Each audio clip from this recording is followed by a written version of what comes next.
Assalamualaikum warahmatullahi wabarakatuh. Selamat pagi, salam sejahtera untuk kita semua. Pertemuan kali ini melanjutkan materi sebelumnya, masih dengan koordinat kartesius.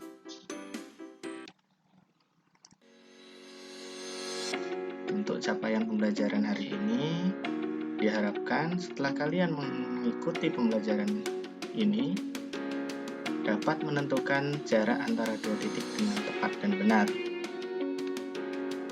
Menentukan luas daerah pada bidang kartesius dengan tepat dan benar. Oke, sebelum kita masuk ke dalam materi, siapkan alat tulisnya terlebih dahulu dan mari simak pembelajaran hari ini.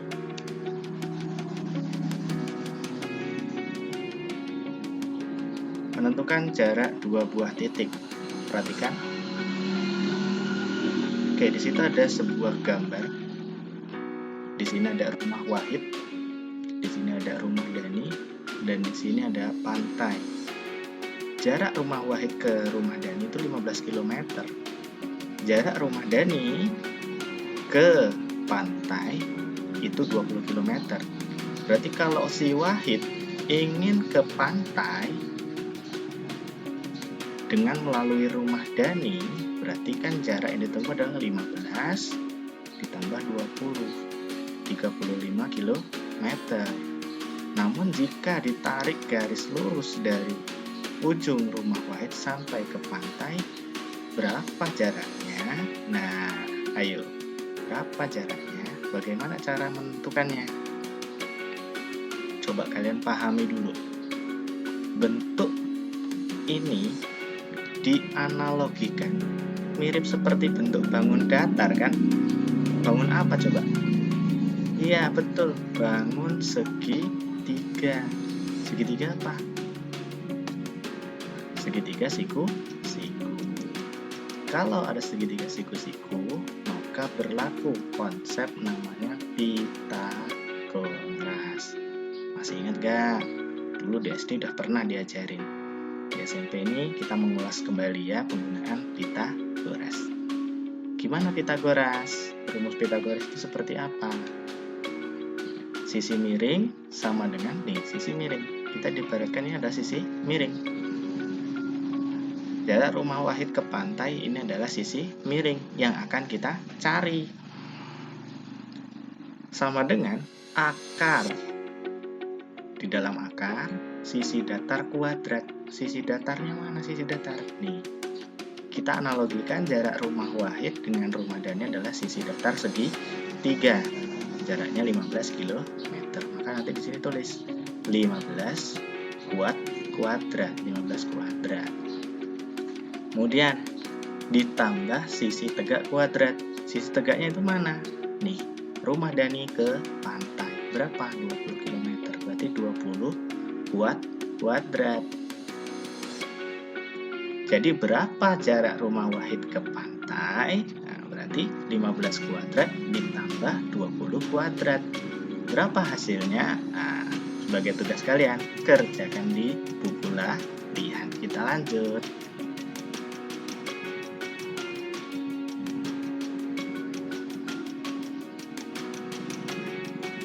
Coba kita perhatikan dua titik koordinat ini. Ada titik A dan ada titik B.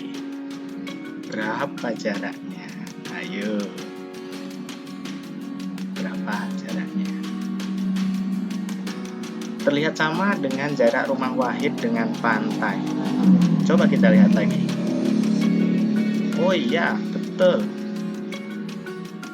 Hampir sama ya. Berarti kurang apa di sini? Kurang sisi datar dan sisi tegak. Betul. Di mana dia? Kita lanjutkan. Bapak akan buat sisi tegak dan sisi datarnya. Perhatikan.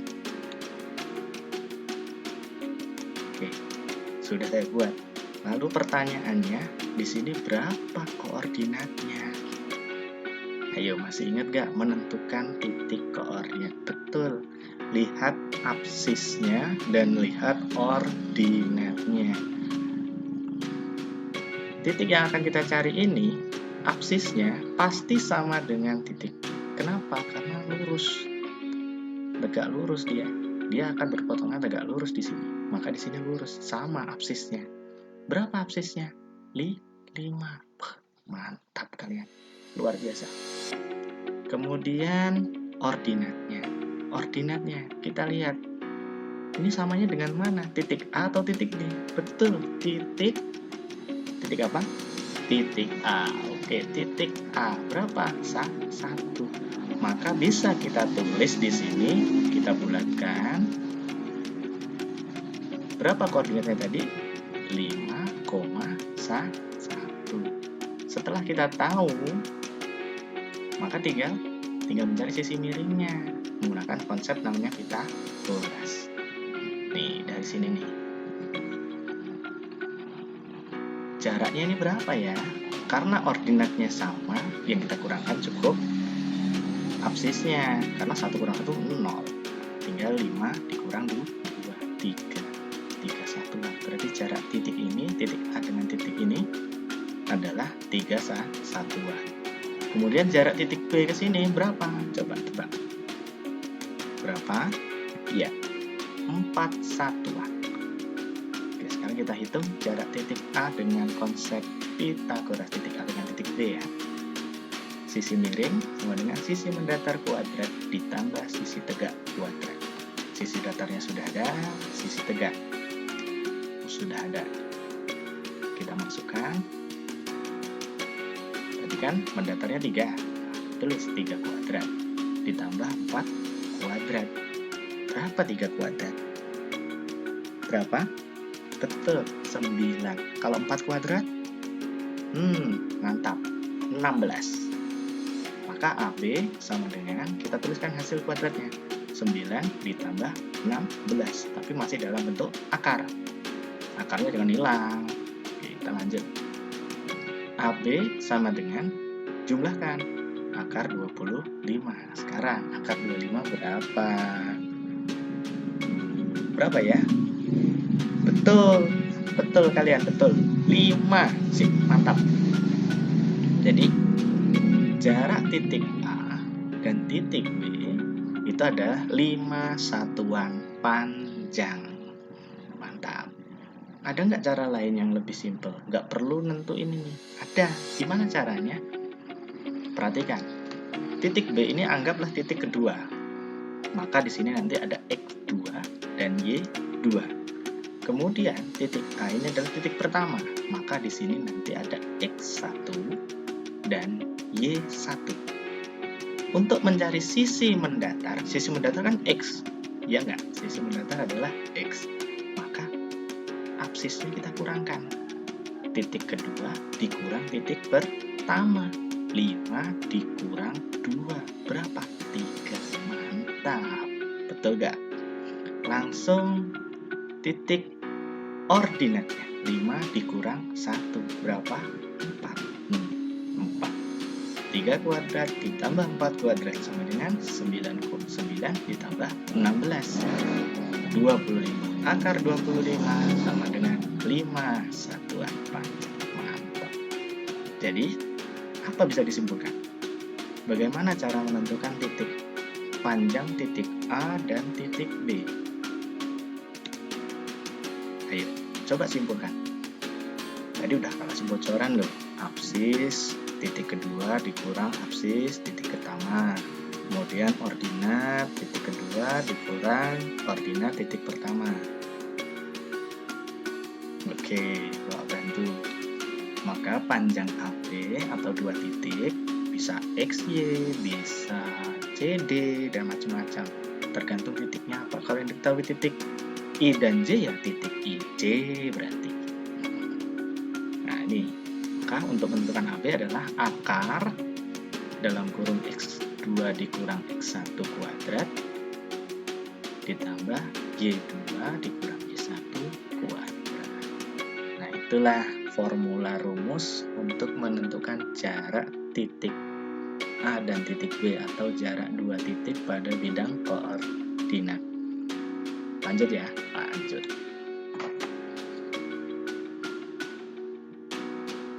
Sekarang menentukan luas daerah dalam koordinat kartesius. luas daerah di sini maksudnya adalah jika ada 3 buah titik atau 4 atau lebih yang membentuk daerah tertentu di dalam koordinat kartesius. Oke, di sini Bapak akan contohkan 4 buah titik. Perhatikan. Di situ ada titik A, titik B, titik C, titik D. Berapa titik A koordinatnya? Oke, betul. Berapa? Negatif 3,3. Ya, sudah paham kalian ternyata. Titik B berapa? Ayo ingat, absis ordinat. Ya, 1,3. Mantap. Lanjut, titik C. Ya, 1, negatif 1. Yang D? Negatif 3, negatif 1. Nah, jika keempat titik ini dihubungkan dengan garis lurus, perhatikan, A ke B, kemudian B ke C, kemudian C ke D, D ke A, akan membentuk suatu daerah tertutup yang berbentuk bangun datar. Bentuknya apa ya? Ayo, siapa yang mau bantu Pak Imam? Bagaimana? Ya, betul. Bangun datar persegi atau segi 4. Kenapa kok disebut dengan persegi? Mari kita buktikan apakah benar ini persegi. Lihat jarak A dengan B. Berapa jaraknya? Ayo, berapa satuan jaraknya? Hitung aja. Oke, mari hitung. 1, 2, 3, 4 satuan. Loh, bener kan? Jarak AB adalah 4 satuan. Kemudian BC sama enggak? Kalau AB 4 satuan berarti CD juga pasti 4 satuan. Sekarang BC. Hitung 1, 2, 3, 4. Wow, betul 4 satuan. Berarti sisi 4 satuan. Karena 4 satuan semua, maka titik A, B, C, D ini membentuk bangun persegi. Nah, kalau ditanya berapa luas daerah yang tertutup ini, luas daerah yang dibatasi oleh titik A, B, C, dan D, maka kita harus ingat rumus luas persegi. Apa rumus luasnya? Apa? Iya, sisi kali sisi. Sisinya berapa? Sisinya ya AB ini. Nah ini sisinya AB, BC, CD, AD. Berapa? Berarti 4 dikali 4. Berapa 4 kali 4? 16. Sempat tidak sempat harus dibalas. Waduh, kok Pak Imam malah bikin pantun? Gak apa-apa. Jadi jawabannya adalah 16 satuan luas. Karena di sini tidak ada satuan seperti sentimeter atau milimeter. Karena dipakai koordinat, maka kita tulis satuannya adalah satuan luas. Oke, bagaimana? Paham kan? Mudah, pasti sangat mudah. Oke, pertemuan hari ini kita cukupkan. Tetap semangat, jaga kesehatan, jaga kondisi tubuh, tetap fit. Bapak akhiri, wassalamualaikum warahmatullahi wabarakatuh.